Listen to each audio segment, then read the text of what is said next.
الرحمن الرحیم نحمده ونصلی علی رسولہ الکریم اما بعد. کچھ دن سے لوگوں نے 8 مارچ کو ہونے والے عورت مارچ کے حوالے سے ہم سے سوالات کرنے شروع کیے ہیں اور وہ یہ پوچھنا چاہتے ہیں کہ ہماری رائے یا اسلام عورت کے بارے میں جو یہ باتیں کر رہی ہیں اس بارے میں کیا احکامات دیتا ہے. تو میں نے ضروری سمجھا کہ میں اپنی ان بہنوں سے بھی بات کروں جو عورت مارچ کر رہی ہیں اور میں میڈیا کے ذریعے سے اپنے موقف کو بھی واضح کر دوں. یہ موقف ہر میرے خیال سے اس دیندار عورت کا ہوگا جو پاکستان میں یا دنیا بھر میں کہیں پر بھی دین پر عمل پیرا ہے اور دین پر چلنے کی کوشش کرتی ہے. اللہ رب العزت نے قرآن پاک میں ارشاد فرمایا ہے اعوذ باللہ من الشیطان الرجیم بسم اللہ الرحمن الرحیم یا ایھا الناس اتقوا ربکم الذی خلقکم من نفس واحدۃ وخلق منها زوجها وبث منهما رجالا کثیرا ونساء واتقوا اللہ الذی تساءلون به والارحام ان اللہ کان علیکم رقیبا. اور دوسری جگہ سورہ بقرہ میں اللہ رب العزت نے جو ارشاد فرمایا اس میں عورتوں اور مردوں دونوں کو ایک تلقین کی ہے. ہن لباس لکم وانتم لباس لہن. اور اما پارہ میں جو پہلی آیت ہے پہلی صورت ہے اس میں اللہ رب العزت نے ارشاد فرمایا ہے وَخَلَقْنَاكُمْ أَزْوَاجًا. ان تینوں چیزوں میں ان تینوں آیات میں اللہ رب العزت نے عورت اور مرد کے اعتبار سے ہمیں مخاطب کیا ہے اور عورت اور مرد کے لباس کے انداز میں مخاطب کرنے کا مقصد میاں اور بیوی کا تعلق جو ایک نکاح کے ذریعے سے جوڑا جاتا ہے اس کے متعلق اللہ رب العزت نے بات کی ہے، بیان کیا ہے ہماری حیثیت کو مرد کی بھی اور عورت کی بھی. اللہ رب العزت نے فرمایا کہ وَخَلَقْنَاكُمْ أَزْوَاجًا اور ہم نے تم لوگوں کو جوڑے جوڑے بنایا. اور یہ اللہ رب العزت کی ترتیب ہے کہ اللہ رب العزت نے اس کائنات میں ہر چیز کو جوڑا جوڑا بنایا ہے. یہاں تک کہ اب جو پتھر ہیں جدید سائنس کہہ رہی ہے کہ ان میں بھی نر اور مادہ ہوتے ہیں. بعض اوقات کڈنیز میں سٹون ہو جاتے ہیں تو سٹون باقاعدہ تشخیص کی جاتی ہے کہ یہ مذکر ہے یا مؤنث ہے. مذکر ہوتا ہے تو کہتے ہیں کہ جی یہ دوبارہ نہیں بنے گا، مؤنث ہوتا ہے تو کہتے جی یہ بن جائے گا. پھلوں میں بھی ایسے ہی ہوتا ہے، کچھ درخت مذکر ہوتے ہیں اور کچھ مؤنث ہوتے ہیں. جانوروں میں بھی ایسے ہی ہوتا ہے، مذکر ہیں تو مؤنث بھی ہیں. جنات میں بھی ایسے ہی ہے، مذکر بھی ہیں اور مؤنث بھی ہیں. اور اس کے علاوہ بھی اللہ رب العزت نے کائنات میں ہر چیز کو دو دو جوڑے کی صورت میں بنایا. اگر دن کو دیکھا جائے تو اس کے ساتھ رات کا جوڑا ہے، سورج کو دیکھا جائے تو اس کے ساتھ چاند کا جوڑا ہے. دریاؤں کو دیکھا جائے تو دریاؤں میں بھی مختلف جوڑے ہوتے ہیں. باقاعدہ اللہ رب العزت نے میٹھا پانی اور کھارا پانی جوڑے کی شکل میں بنایا اور دونوں کے درمیان میں حجاب رکھا. تو ترتیب ہے اللہ رب العزت کی کہ اس کائنات میں تقریباً سب چیزیں جوڑا جوڑا یا دو دو کی شکل میں بنائیں. انسان چونکہ اشرف المخلوقات ہے تو اللہ رب العزت نے اس کائنات میں انسان کی نسل کو برقرار رکھنے کے لیے میاں اور بیوی کے درمیان ایک تعلق رکھا اور اس تعلق کو نکاح کے ذریعے سے حلال کیا. نکاح کے بغیر یہ تعلق عار ہے، برائی ہے، شرمندگی ہے، بے حیائی ہے. وہی تعلق جب نکاح کے بعد ہوتا ہے تو وہ عبادت بن جاتا ہے. اور عورت کو عزت دینے کے لیے اللہ رب العزت نے نکاح کا سلسلہ جاری فرمایا، اسلام سے پہلے جب باپ مر جاتا تھا تو اپنی ماں کے ساتھ ہی بیٹے زندگی گزارنا شروع کر دیتے تھے اور اس سے اولاد بھی ہوتی تھی. بیٹی کے طور پر اس کو قبول نہیں کیا جاتا تھا، بیوی کے طور پر اس کی کوئی حیثیت نہیں تھی، بولی اس کی لگتی تھی، اس کے جسم کو جانور کی طرح جانچا جاتا تھا. اسلام آیا تو اسلام نے آ کر بیوی کی صورت میں اس کا مہر مقرر کیا، بیوی کی صورت میں نان نفقے کا ذمہ دار مرد کو مقرر کیا، اسے کہا کہ تم کما کر لاؤ اور یہ خرچ کرے گی، اسے گھر کی ملکہ بنایا، گھر کس ترتیب سے چلانا ہے یہ عورت کی ذمہ داری ٹھہری، اور مرد کے ذمے باہر والا مشقت کا کام رکھا. بیٹا ہوا تو بیٹے کو کہا کہ تیری جنت تیری ماں کے قدموں کے نیچے ہے، اور اسی طرح بیٹا جب بڑا ہو گیا تو اسے کہا کہ اب تو اپنی ماں کو کما کر دے گا، بیمار ہے تو خدمت کرے گا، جیسے اس نے بچپن میں تیرے ناز نخرے اٹھائے تو اٹھائے گا. بیٹی ہے تو باپ کو کہا کہ یہ بہت نازک ہے، اس کی پرورش کرو گے. تو آپ صلی اللہ علیہ وسلم نے فرمایا کہ تم اور میں تم میں سے کوئی شخص بھی جو 2 بیٹیوں کی پرورش کرتا ہے یا 2 بیٹیوں کے ذریعے آزمایا جاتا ہے یا ایک بیٹی کے ذریعے آزمایا جاتا ہے، اس کی نیک پرورش کرتا ہے، وہ اور میں آخرت میں جنت میں ایسے اکٹھے ہوں گے جیسے ایک ہاتھ کی 2 انگلیاں. تو سعادت بنا دیا بیٹی کی پیدائش کو بھی. اور آپ صلی اللہ علیہ وسلم نے خود ایک قیدی عورت کے سر پہ دوپٹہ ڈال کر سبق دیا، عورت اگر قیدی کے روپ میں بھی آئے تو اس کا احترام کرو. اسی طرح آپ صلی اللہ علیہ وسلم تشریف فرما تھے. آپ کی رضائی بہن حضرت شیما رضی اللہ تعالی عنہا تشریف لائیں. آپ کھڑے ہو گئے، انہیں مرحبا کہا، اپنے کندھوں سے چادر اتار کر نیچے بچھا دی اور اس کے اوپر ان کو بٹھایا. یعنی عملی طور پہ بتا دیا کہ بہن بھائی کے لیے قابل احترام ہے، بھائی کا کام ہے کہ وہ بہن کی عزت کا تحفظ کرے.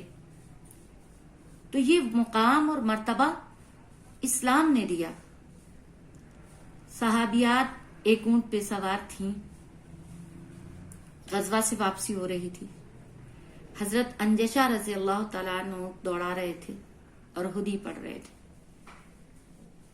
آپ صلی اللہ علیہ وسلم نے ان کو ارشاد فرمایا کہ اے انجشہ، آہستہ، تیرے اوپر گویا شیشے کے آبگینے ہیں. خود صحابہ کرام فرماتے ہیں کہ یہ لفظ اس وقت کہا گیا کہ اگر اس سے اسلام سے پہلے کوئی ہمیں کہتا تو ہم اس کا مذاق اڑاتے. تو اسلام ہی تھا جس نے عورت کو آبگینے سے تشبیہ دی، اور آپ صلی اللہ علیہ وسلم نے فرمایا کہ عورت کی خواہشات کو پورا کیا کرو. ضروریات کی بات نہیں کی، وہ تو نان نفقہ شوہر کے ذمے، باپ کے ذمے، بیٹے کے ذمے، نانا کے ذمے، دادا کے ذمے، چچا کے ذمے لگا دیا.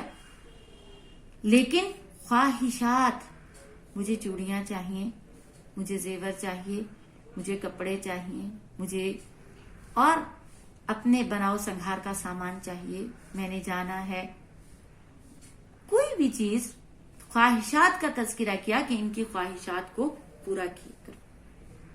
اور فرمایا کہ تم میں سے بہترین شخص وہ ہے جو اپنے اہل خانہ کے ساتھ اچھا ہے. یہ میں نے آپ کو سیدھا باتیں بتائی ہیں، بالتفصیل اگر چلے جائیں تو بہت سی کتابیں لکھی جا سکتی ہیں اس پر جو اسلام نے ہمیں حقوق دیے. اب آتے ہیں اس بات کی طرف کہ 8 مارچ کو عورت مارچ جو ہو رہا ہے اس کے مقاصد کیا ہیں. یہ مغربی ایجنڈا ہے، واضح طور پر یہ مغربی ایجنڈا ہے.